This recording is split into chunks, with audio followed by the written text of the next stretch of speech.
You shake their hand. You've met them before. Twice, maybe 3 times. Their face lights up with recognition, warm and certain. And in the half second before you're supposed to say their name back, nothing. Not a blur, not a guess hovering on the tip of your tongue, a clean, echoing blank, like the name was never written down anywhere in the first place.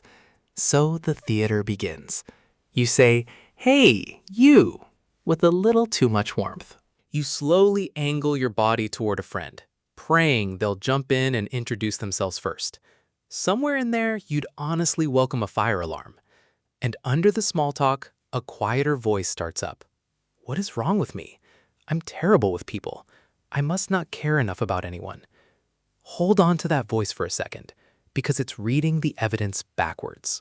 Here's the label the world hands you. Rude, careless, self-absorbed, bad with people. Or the one that scares you a little more. Bad memory. Maybe something's starting to slip. But forgetting a name is not proof that you don't care. More often than you think, it's quiet proof of the opposite.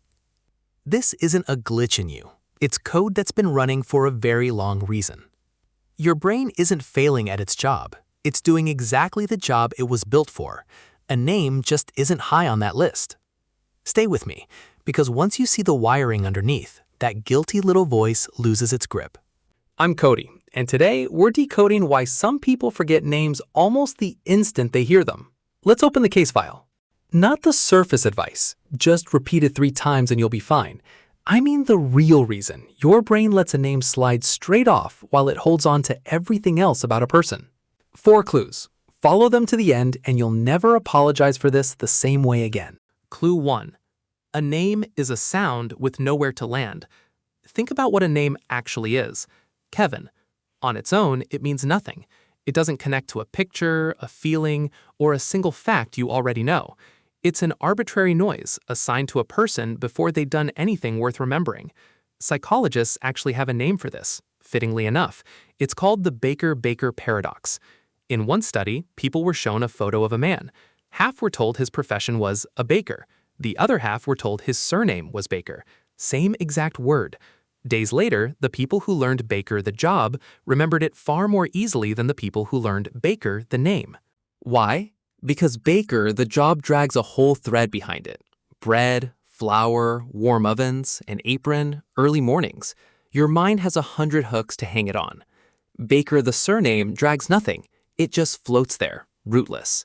You already know this feeling. You can describe someone perfectly. The woman who kept bees, the guy who wouldn't stop talking about his divorce, while their actual name sits just out of reach. Names are built to slide. Your brain grips what carries meaning. A bare label doesn't. Not yet. Clue 2.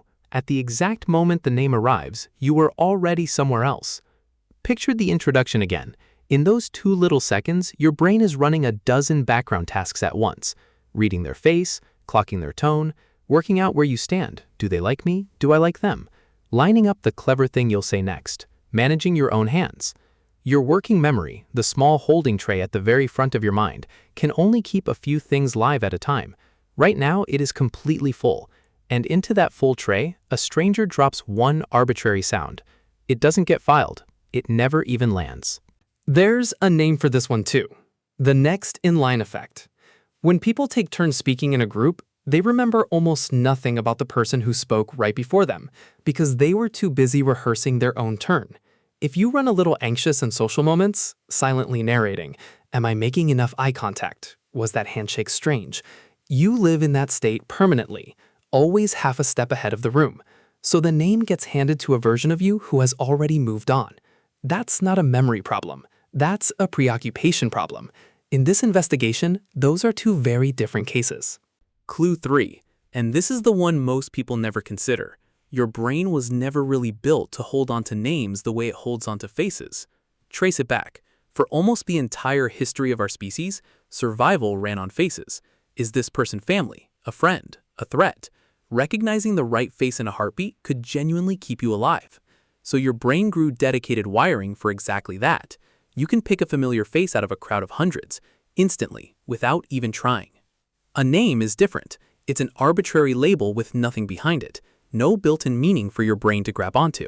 And in the order your brain processes a person, the name comes dead last, after the face and everything you feel about them. So when the two go head-to-head, the face wins almost every time. It isn't close.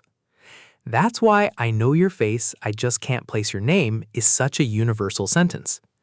It's not a failure in the machine. It's your oldest software quietly overruling your newest. Ever spotted a coworker at the grocery store, completely out of context, and recognized them in an instant while their name went straight out the window? You're not being flaky there. Your face recognition just fired faster than the name ever could. Clue 4. The people who forget names easily are usually the ones who caught everything else. Here's the quiet twist in the case. Your brain doesn't record a moment the way a camera does.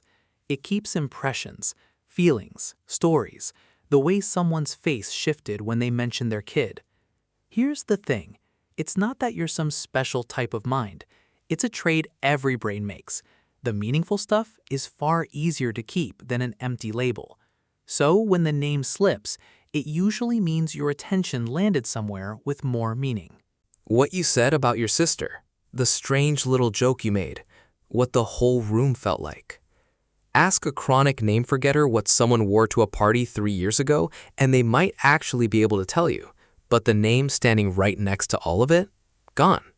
Because their attention was on the person, not the paperwork. You didn't skim someone and drop the label.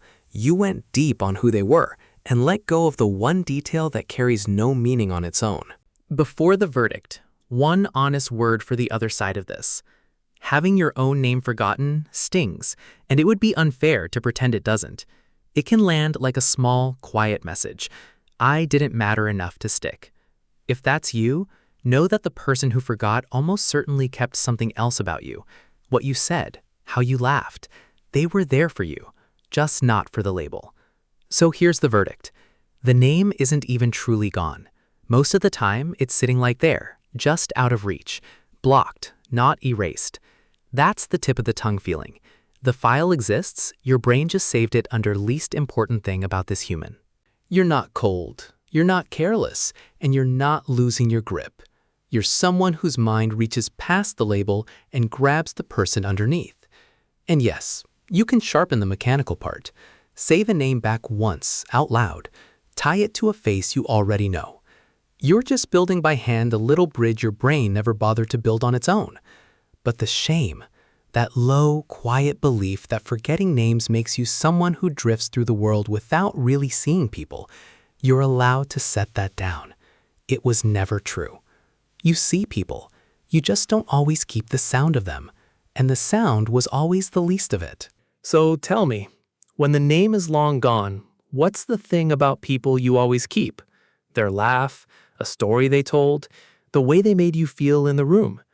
Drop it in the comments. I read them. And if this cracked something open, there are more cases where this came from.